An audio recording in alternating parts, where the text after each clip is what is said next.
Alright guys, कैसे हैं आप सब लोग। उम्मीद करता हूँ खैरियत से होंगे। और शॉपिफाई ऐप डेवलपमेंट की सीरीज़ में हम आज बात करेंगे एसेट एपीआई के बारे में।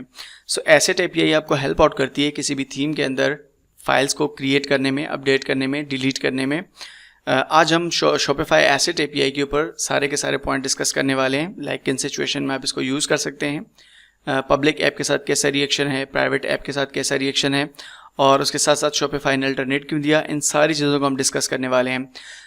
अगर वीडियो में आपको कुछ भी कंटेंट हेल्पफुल मिले तो चैनल को सब्सक्राइब ज़रूर करें, और अगर सब्सक्राइब करने का दिल नहीं है तो एटलीस्ट लाइक ज़रूर देते जाएं। एसेट एपीआई के लिए फ़र्स्ट ऑफ ऑल हमें थीम की एक आईडी चाहिए होती है। ठीक है, किसी भी थीम के ऊपर एसेट्स को बनाने के लिए थीम की आईडी चाहिए होती है। उसके लिए मैंने सबसे पहले यहाँ पर एक एंड पॉइंट क्रिएट किया हुआ है। बहुत ही ज़्यादा सिंपल है, सिंपल जैसे नॉर्मल हम काम करते हैं उसी तरह API/theme/all, और उसके बाद सिंपल यहाँ पर मैंने थीम्स को इस तरीके से गेट किया हुआ है shopify.api.theme.all, और उसके बाद हमने अपना सेशन टोकन पास किया।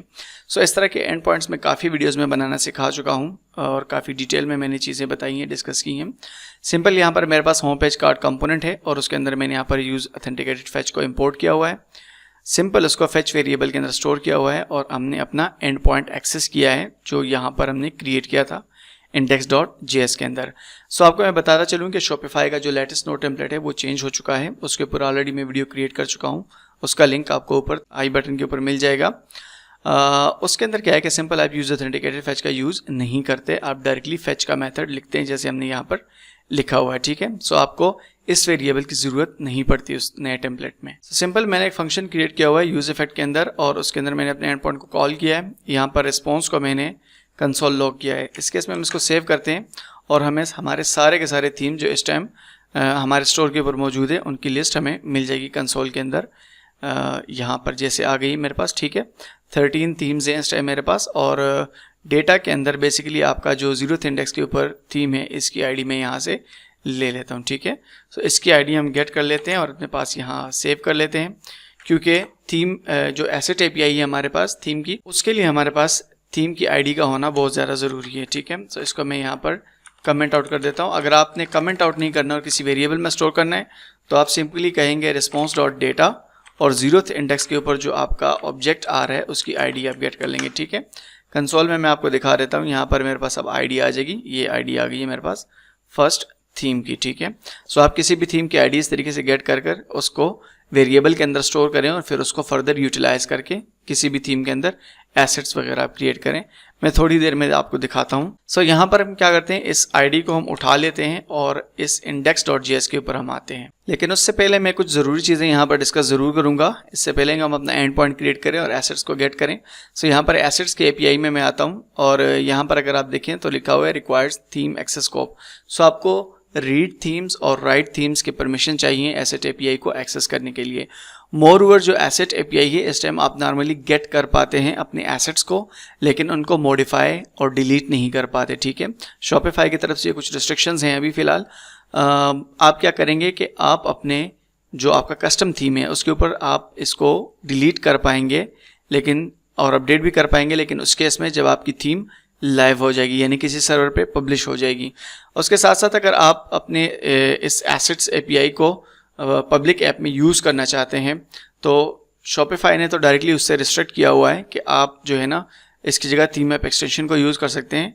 मैं उसके ऊपर भी ऑलरेडी वीडियो बना चुका हूँ, आपको आई बटन पे उसका लिंक मिल जाएगा।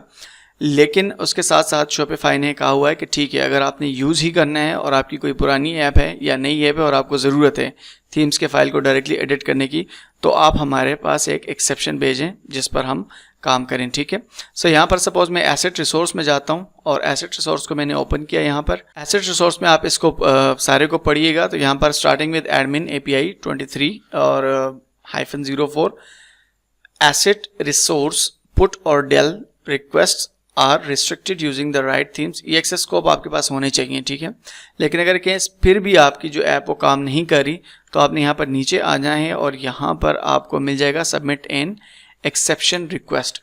इसको अगर मैं खोलता हूँ फर्दर तो आपको यहाँ पर एक फॉर्म मिल जाएगा। आपने इस फॉर्म को फिल करना है और सबमिट करा देना है। शॉपिफाई के साथ आप डिस्कशन करेंगे और वो आपके ऐप को चेक करेंगे और फर्दर आपको गाइड करेंगे कि क्या करना है। ठीक है, सो इस तरीके से आप एसेट एपीआई को वर्किंग में ला सकते हैं पब्लिक ऐप्स के ऊपर। तो सिंपली वापस मैं आता हूँ अपने ऐप में और यहाँ पर हम अपना एंड पॉइंट क्रिएट करना शुरू कर देते हैं। कुछ इंपॉर्टेंट पॉइंट्स थे, मैंने सोचा आपके साथ डिस्कस कर लूँ। सो app.get हम यहाँ पर करते हैं सिंपली और /API/ यहाँ पर मैं कहता हूँ एसेट्स ऑल, ठीक है, और एसिंक फंक्शन को हम क्रिएट करेंगे यहाँ पर रिक्वेस्ट और रिस्पॉन्स सिंपली। सो यहाँ पर मैंने क्या करना है, यहाँ पर मैं लिखूँगा late assets is equal to await shopify dot api dot rest dot asset dot all, ठीक है। सो इतना आपने लिखना है और उसके बाद यहाँ पर 2 पैरामीटर हम पास करेंगे। एक हमारा सेशन होगा, ठीक है, और उसके लिए मैं यहाँ पर लिखूँगा response dot locals dot shopify dot session and second जो हमारा होगा वो होती है theme ID. So theme ID हमने कॉपी की थी, सिंपल उसको हम यहाँ पर पेस्ट कर देंगे, ठीक है। सो ये दोनों चीज़ें यहाँ पर करने के बाद हम सिंपल क्या करेंगे, रिस्पॉन्स डॉट स्टेटस, अगर तो हमारा स्टेटस 200 है तो उस केस में हम क्या करेंगे, सेंड कर देंगे अपने इस एसेट के वेरिएबल को, ठीक है।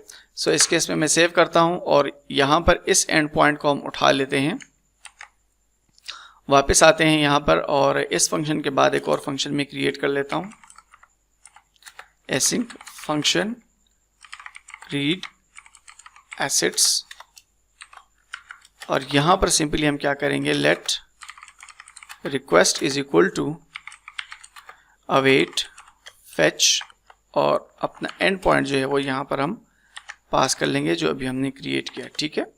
सो मैं कहता हूँ let response is equal to await request dot JSON, ठीक है, यहाँ से हमारे पास जेसन डेटा आ गया और उसके बाद सिंपली हम कंसोल लॉग करते हैं यहाँ से रिस्पॉन्स को, ठीक है, और इस फंक्शन को कॉल करेंगे read assets and that's it. So save करते हैं और हमें यहाँ पर हमारे एसेट की लिस्ट मिल जाएगी। सो फर्स्ट ऑफ ऑल जो है मेरे पास थीम की आईडी आ गई जो यहाँ पर ऊपर मैंने मेंशन किया था, और उसके बाद नीचे अगर आप देखें तो मेरे पास डेटा आ गया अरे ऑफ 309 एलिमेंट्स, ठीक है। सो यहाँ पर डेटा है और डेटा के अंदर अगर आप देखें मेरे पास ये फर्दर अरेज जो है वो स्प्लिट होके आ रहे हैं, और इसको अगर मैं ओपन करूँ तो आप देखेंगे कि मेरे पास एसेट्स एनिमेशन डॉट JS, यानी फर्स्ट मेरे पास एसेट्स की सारी फाइल आ गई हैं। फिर उसके बाद अगर मैं लास्ट में अगर मैं देखूँ तो कॉन्फ़िगरेशन की फाइल आना शुरू हो गई हैं। उसके बाद फर्दर अगर मैं जाऊँ तो लेआउट की फाइल्स आना शुरू हो गई हैं, फिर लोकल्स की फाइल आना शुरू हो गई हैं, ठीक है, इस तरीके से सेक्शन और सारा कुछ, ठीक है। सो ये था ओवरऑल सारे के सारे अगर आपने एसेट्स लेने हैं तो उस केस में आप किस तरीके से ले सकते हैं, ठीक है। अब मुझे कोई स्पेसिफिक सेक्शन चाहिए, लाइक सपोज मुझे यहाँ से वीडियो वाला ये सेक्शन चाहिए, ठीक है।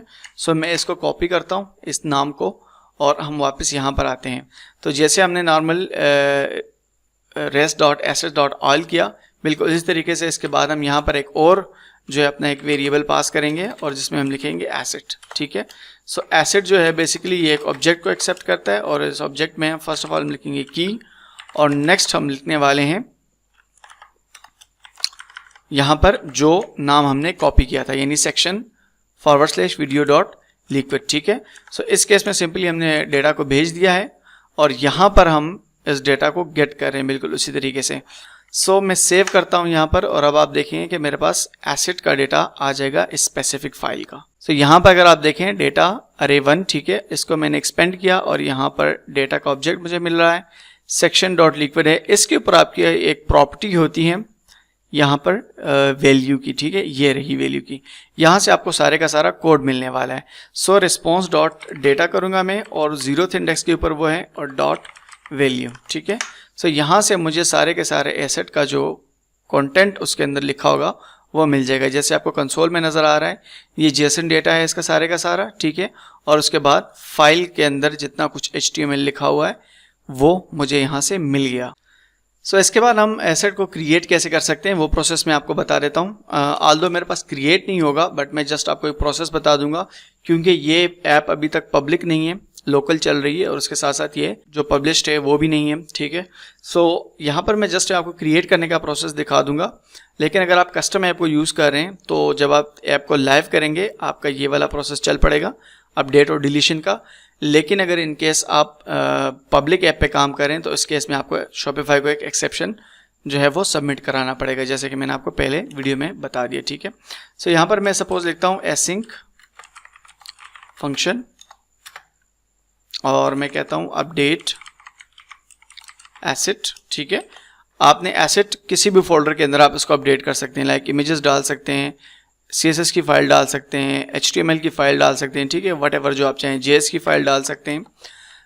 यहाँ पर मैं सिंपली लिखूँगा और उसके बाद हम कह देते हैं कि लाइक सपोज लेट में कह देता हूँ request is equal to await, fetch करते हैं उसी तरीके से, और मैं कहता हूँ /API /asset /create, और सिंपल यहाँ पर हम क्या करते हैं, मैं कहता हूँ let response is equal to request.json, ठीक है, और कंसोल लॉग कर देते हैं यहाँ से रिस्पॉन्स को। सो अब ये चूंकि आप क्रिएट कर रहे हैं तो इसके लिए क्रिएट और अपडेट के लिए एक पुट का मेथड ही यूज़ होता है। लेकिन उस सिनेरियो में आपने क्या करना है कि सपोज अगर फाइल नहीं बनी हुई तो वो फाइल बनाकर उसके अंदर कंटेंट डालेगा, लेकिन अगर फाइल बनी हुई है तो वो उसी फाइल के कंटेंट को अपडेट करेगा, ठीक है। सो इस केस में थोड़ा सा बी केयरफुल रहिएगा। और यहाँ पर हम एक ऑब्जेक्ट पास कर देते हैं और ऑब्जेक्ट में सबसे पहले हमारा आएगा मेथड, और मेथड हमारे पास यहाँ होगा पुट का, ठीक है। और उसके बाद हमारे पास आते हैं हेडर्स, और हेडर्स में यहाँ पर लिखेंगे कंटेंट टाइप एप्लीकेशन /JSON, और उसके बाद यहाँ पर आपकी बॉडी आएगी, ठीक है। सो बॉडी में आप लिखेंगे JSON.stringify, या किसी और फॉर्मेट में अगर आपने डेटा को भेजना है तो आप वो भी लिख सकते हैं, ठीक है। सो मैं यहाँ पर लिखता हूँ JSON.stringify, और इसके अंदर आपने अपना सारे का सारा ऑब्जेक्ट उठा के, लाइक मैंने कोई HTML कंटेंट जो है वो लिखा है, ठीक है, कोई मैंने ग्रैब किया कहीं से या कुछ लिखा है, जो भी HTML का कंटेंट होगा या फिर जो भी जावास्क्रिप्ट का कंटेंट होगा, वटेवर जो भी होगा, वो आपने एक वेरिएबल या एक अरे के अंदर स्टोर किया होगा और वो आप इस तरीके से बॉडी को पास कर देंगे। सो अब होगा क्या कि इसके ऊपर हम यहाँ पर इस एंड पॉइंट पर एक एसेट को क्रिएट करेंगे, सिंपल। सो यहाँ पर आते हैं हम और यहाँ पर हम कहेंगे app.get, सॉरी ये पुट का मेथड होगा, और यहाँ पर हम उसको पेस्ट कर देते हैं जो एंड पॉइंट हमने वहाँ पे क्रिएट किया फंक्शन के अंदर, सिंपल। और यहाँ पे पास कर देते हैं एसिंक रिक्वेस्ट कामा रिस्पॉन्स, लेट कंटेंट में ले लेता हूँ request.body, ठीक है, जो कि बॉडी में हम वहाँ से कंटेंट सारे के सारे भेज रहे हैं, वो कंटेंट मैंने ले लिया। उसके बाद मैं कहूँगा await, sorry let create asset is equal to new Shopify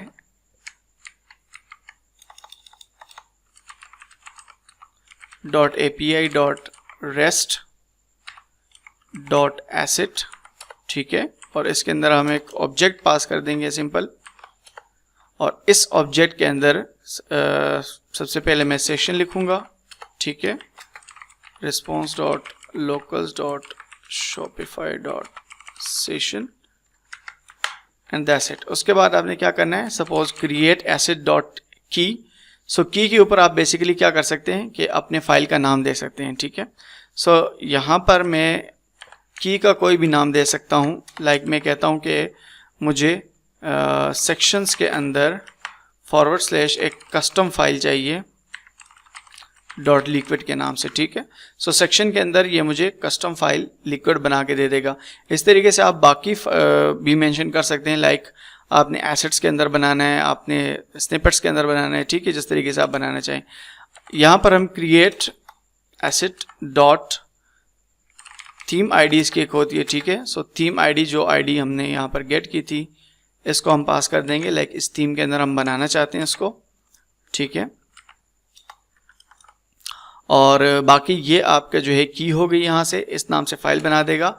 उसके बाद आप क्रिएट एसेट डॉट वैल्यू करके उसके अंदर अपने वैल्यू को इंसर्ट करा सकते हैं, जैसे मैंने कंटेंट लिया है, ठीक है। यहाँ पर रिक्वेस्ट डॉट बॉडी में जो मैं उस फाइल से भेज रहा था यहाँ पर, वो मैंने इस वैल्यू के अंदर पास किया, यानी सारे का सारा HTML मेरा इस वैल्यू के अंदर आ जाएगा। उसके बाद हम क्या करेंगे, सिंपल यहाँ पर लिखना है अपने await create asset dot save, ठीक है, और इसके अंदर एक ऑब्जेक्ट पास होता है जिसको हम कहेंगे अपडेट ट्रू, ठीक है। उसके बाद हम देखते हैं कि सपोज हमारे पास हमारे रिस्पॉन्स का स्टेटस आता है, response dot status 200 dot send, हम सेंड कर देंगे किसको, क्रिएट एसेट को, जो न्यू एसेट हमने क्रिएट किया है, ठीक है। सो इस तरीके से आप क्या कर सकते हैं, अपने एसेट को क्रिएट कर सकते हैं। ऑल्दो ये इस कोड को अगर मैं अभी रन भी करूं तो ये यहाँ पर वर्क नहीं करेगा, क्योंकि मेरी ऐप जो है वो पब्लिश्ड भी नहीं है और पब्लिक भी नहीं है, ठीक है।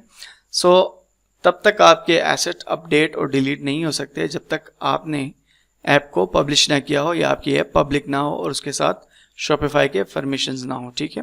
सो होप कि आपको चीज़ें समझ आ रही हैं और एसेट्स को आपने अच्छे से समझ लिया होगा। अगर वीडियो में कोई कंटेंट आपको हेल्पफुल मिला है तो चैनल को सब्सक्राइब ज़रूर करें। Thank you guys for watching, see you soon, bye.